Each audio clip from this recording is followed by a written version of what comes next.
I am more worried about the domestic institutional investors changing their mind.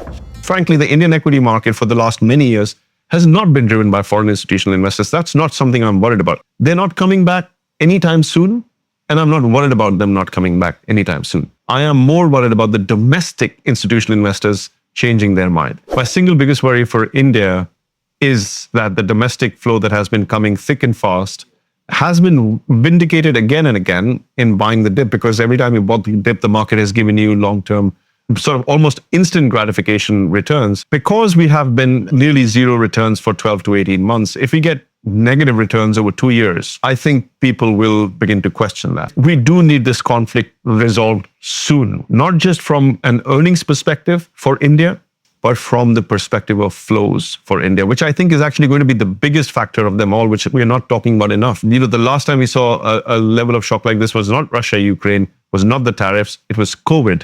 And at the time of COVID, you saw significant easing of fiscal policy, significant easing of monetary policy. We unfortunately don't have the room for that anymore. And of course, the valuation is much higher as well, and the positioning is much higher.